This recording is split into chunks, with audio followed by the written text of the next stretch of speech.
This is the Steve Gruber Show. Yes, it is. Boy, we're ready to kick off another big hour here. Thank you for taking the time and dropping in live from the heartland and fighting for you from the foxhole of freedom. And always asking the question, who do you want in your foxhole? Welcome to the No Panic Zone. We've got three big things for you this hour. Here they are. Number one, seems Hillary Clinton could soon join her husband by getting her law license stripped. Join the ranks of disbarred lawyers, revoked. It seems fitting. Number two, CVS has been ordered to pay $290 million after a Medicare fraud scheme was uncovered by a whistleblower. Is anybody honest anymore? I mean, anybody? And number three, there's an effort underway coming from Donald Trump and this administration to clean some of the woke filth out of the major museums in Washington, D.C. and elsewhere and replace things like sexual fetish displays at the Smithsonian with actual relevant American history. And as predictable as it is, the left is freaking out. Yeah, there's actually, I saw this. I'll go verify it for you this week when I'm there. I'll pop by the Smithsonian, and there's this LGBTQ whatever display, and it's got fetish gear, bondage stuff. And it's right at the front, so everybody has to see it. The kids get to look at it as they come in. I'm like, really? Bondage gear, fetish gear for the children to look at. On CBS's Morning News, wow, CBS's Morning News, Tony DeCouple, I guess that's how you say his name. I don't know. I don't watch him. I don't care. But Tony DeCouple calls out the Smithsonian to have a real conversation. Gail King's pretty shocked. Listen. American history shouldn't be a thing of reverence. The country's not above critique, but we shouldn't look at our history with contempt either. And I think there is some room for a correction back toward the middle. And in fact, Lonnie Bunch, who heads the Smithsonian, and Donald Trump and his administration. Amazing job. In a letter there, they are saying quite the same things. The mission of the Smithsonian is to forge a shared history, a shared future, not just context, but hope, to lead the country and communities together. That's essentially the same language that Donald Trump is offering here. And I do think there's room to say, in American history, what you are describing, that process of a journey toward greatness is very real. And we all have something to be incredibly proud of. And you talk about overseas. I think the world and its people, if you ask someone, is the world and its people better off because of the existence of America and its people? To me, the answer is unquestionably yes. Of course it's yes. But they want to denigrate America at every turn. Well, there was racism. Look, America didn't invent racism. In fact, only about 3%, just under 3% of the slaves exported from Africa ended up in the United States. Far more ended up in the Caribbean. Far more ended up in South America. And even more yet ended up in Iran and Iraq and the Middle East. They don't teach you that, though. Of course, they want you to tell you that America is this terrible place that created slavery. We didn't. We inherited it. And 80 and a few years later, we ended it.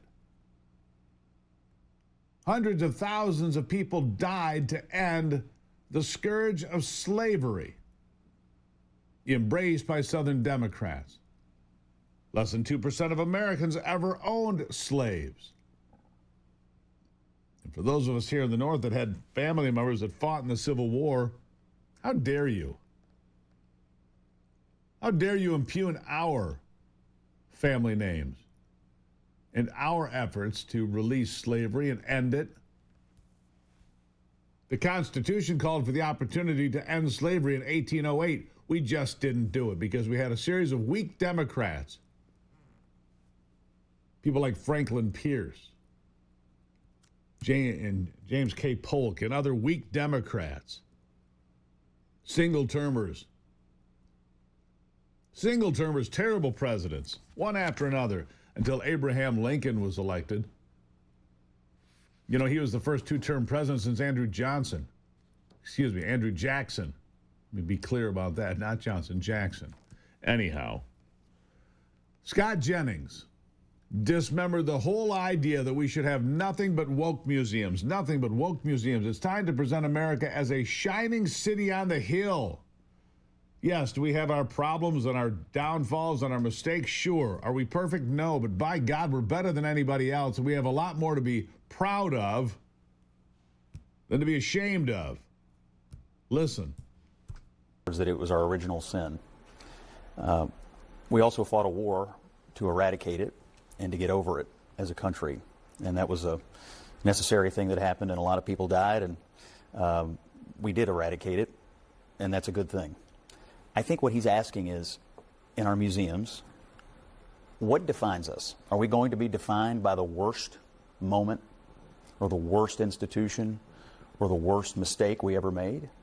Or are we going to be defined by what we've done moving forward to get over it and to become the greatest nation on the earth?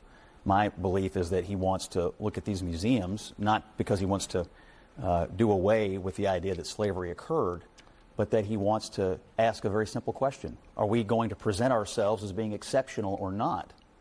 And I think he believes there is an effort by some to continue to try to define us from our worst moment instead of to try to focus and define us based on our best moments, which started when we eradicated slavery and began to move forward as the light of the world. And so that's what I think. Yeah, I totally agree. There's no question about that, and he's right.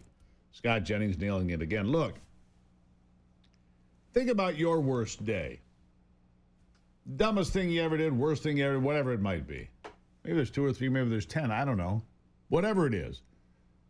Is that how your life is defined? No, of course not.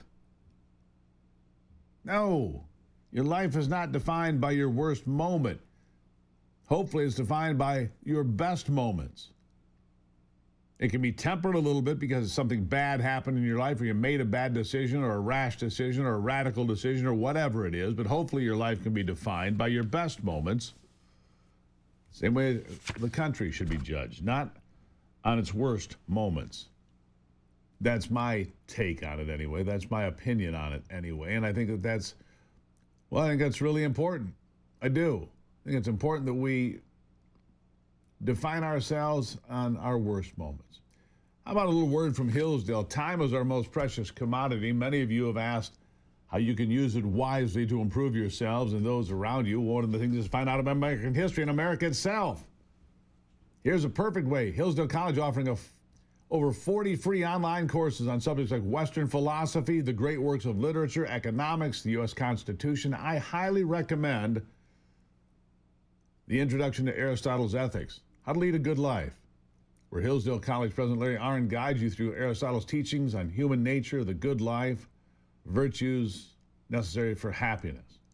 It's a self-paced learning exercise, so you can start whenever and wherever you'd like. 40 free different courses. Larry Arnn is wonderful. Victor Davis Hanson is wonderful. They're all great. Find out more. Go to gruberforhillsdale.com. Tell me what you think after you watch me. Look, it's free, and they're fun to watch. That'd be short chapters, 5, 10, 15 minutes. They're great. No cost, easy to get started. gruberforhillsdale.com. gruberforhillsdale.com. Check it out. Support the people that support this program. I'll be right back. Time is our most